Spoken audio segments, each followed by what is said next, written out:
هنايا غنبداو نقليو. درنا الزيت كيسخن مزيان، وهنايا هذا العسل صافي. ودابا غادي نبداو ان شاء الله على بركه الله. نبداو دائما من طبيعه الحال بالشباكيه اللي الاولى اللي بدينا بها، هي الاولى. الجنجلان ها هو منقيو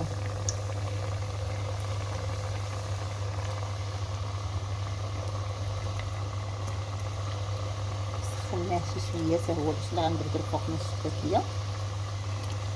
صافي كنظن بركه.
غادي نطفيهم هكا العسل، ندوزو نكملو البقيه.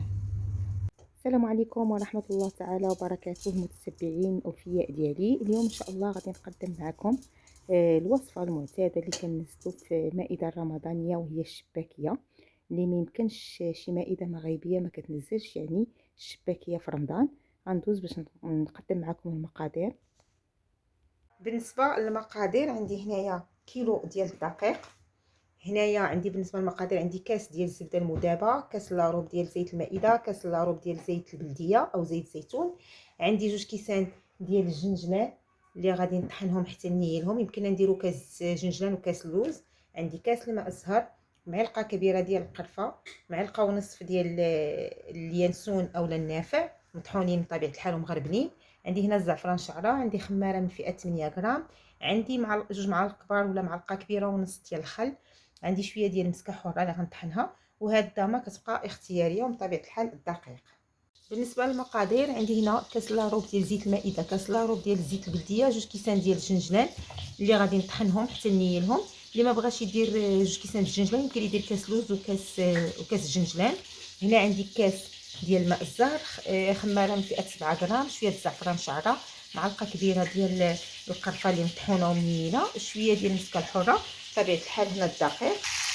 وهنا واحد الكاس ديال الزبده المذابه، هنا غادي ندوبها حتى ترجع نواطيط، وغادي نزيدها يعني كاس بحال نفس الكيسان اللي عبرت بهم الزيت والجنجان وباقي المقادير. غنعبر كاس ديال الزبده ومن طبيعه الحال الماء. هنا كيف تتشوفوا، هنا راني طحنت شويه ديال الشنجلان مع المسكه الحره. غادي نصب هاد الشنجلان هذا اللي طحنت. نتوما كتشوفوا راني نيلته باش ما يتقبش لينا العجين ملي نكونوا كنورقوا فيها. صافي، وغنزيد المكونات كلها، يعني كلشي غنطحنوا في الخلاط. يعني هذا الزيت البلديه،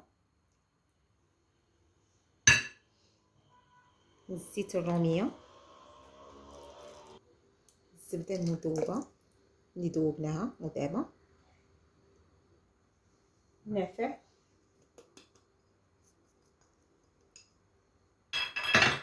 قرفة، خل، ماء الزهر. هنا غادي نضيف داك الزعفران الشعره. هو شوفوا هنا اللي ما غاديش يدير داك الدويمه ديال الزعفران الشعره يدير اللي صفيتو. هنا غنصفيه. اللي ما غيديرش الدويمه ديال الزعفران الشعره يدير شويه الملح، واللي ما غادي يدير ديك الدويمه ما يديرش الملح، لان هذيك الدويمه اصلا هي مالحه. هنا ملي صفيت هذاك الزعفران الشعره، بالنسبه للناس اللي غادي دير ديك الدويمه ما ديرش الملح، ولكن الناس اللي ما غاديش تضيف هذيك الضامه ديال الزعفران الشعره دير شويه ديال الملح. وبطبيعه الحال دابا غادي نزيد الخماره وغنطحن كلشي في مولينكس، وغادي نجي باش نخلط العجين ديالنا.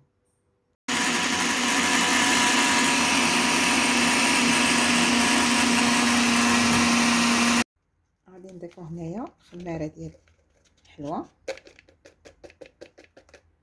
ونطحنو عاوتاني كلشي. غنبدا نصب الخليط هنا ونجمعو بالدقيق. هي نورمالمون خصني ندير الخليط هو الاول عاد الدقيق باش ما نوقفش على الطحين. يعني شنو كميه الدقيق ديال هذيك كاين ماشي مشكل. الا خصني الماء راني غادي نضيفو.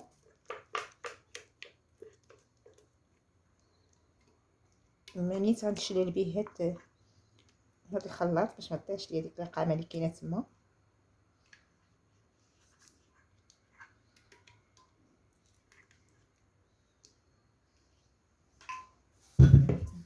نجمع الخليط ومن بعد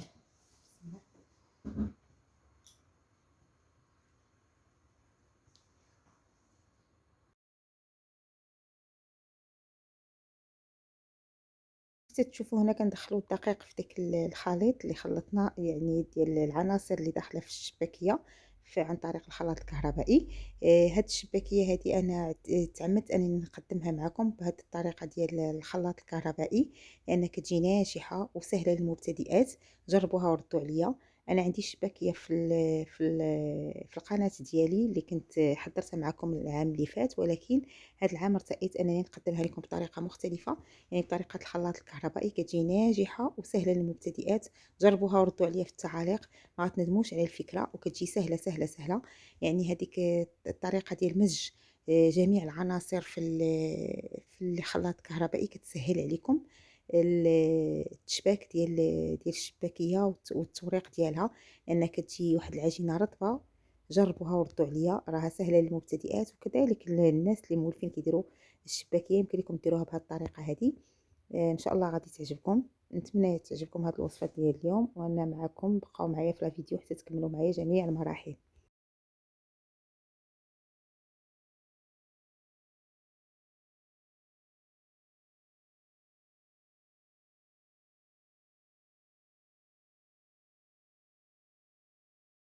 صافي هنا بعد ما دلكت العجينه وجمعتها كنقسمها كيف ما كتشوفوا الى الى اجزاء. غادي نقسمها ومن بعد غادي نديرهم كويرات، وغادي نديرهم في بلاستيك. ضروري انكم تخشيو هاد الكويرات في البلاستيك الغذائي، اولا ديروا لهم فيلم اليمونتير. المهم ضروري خصهم يتغطاو بشي ساشي ديال البلاستيك باش ما كتنشفش الشباكيه.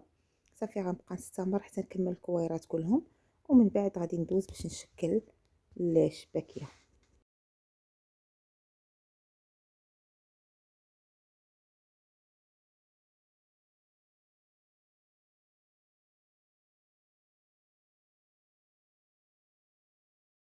هنا كنبدا باول وحده، كنسرحها بهكا بهاد الطريقه. غادي نديرها على شكل انفلوب، يعني على شكل ظرف، ومن بعد غادي نردها للساشي اولا نغطيها بفيلم اليمونتير، اولا بشي صاك بلاستيكي هكا ديال لي صاك ديال لي صاك اليمونتير. كيف تشوفوا يعني الفيديو راه موضح نفسه. كنطويها على شكل انفلوب وغنردها وغنبقى هكا حتى نكمل جميع الكويرات.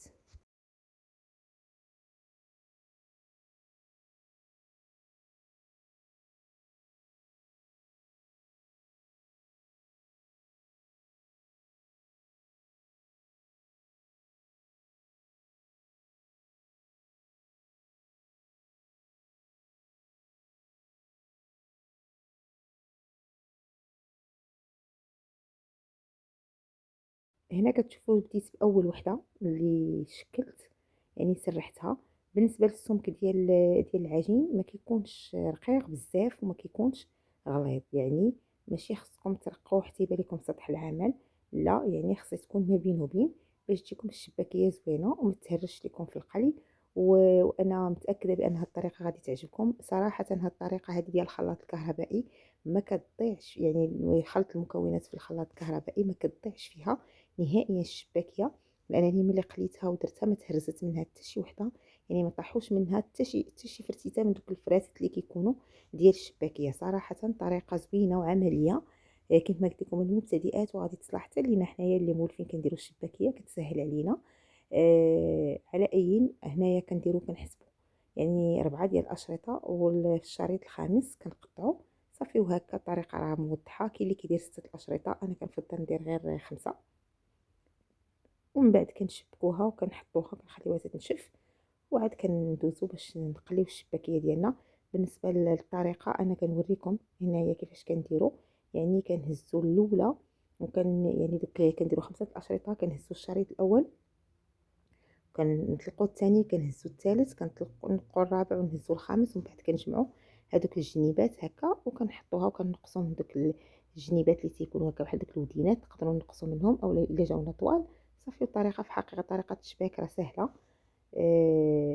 نعاود معكم واحده اخرى وغادي ندوز باش نبدا القلي ديال الشباكيه.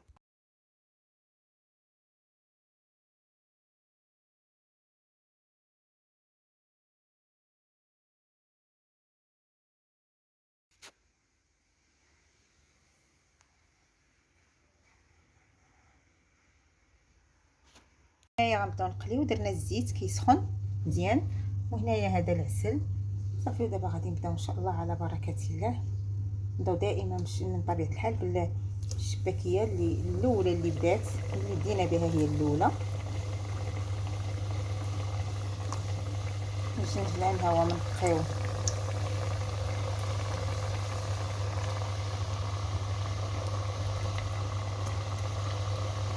سخناه شي شويه حتى هو باش لا غنبردو الفوق من الشباكيه صافي. كنظن بركه.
صافي غادي نطفيهم هكا العسل، ندوزو نكملو البقيه.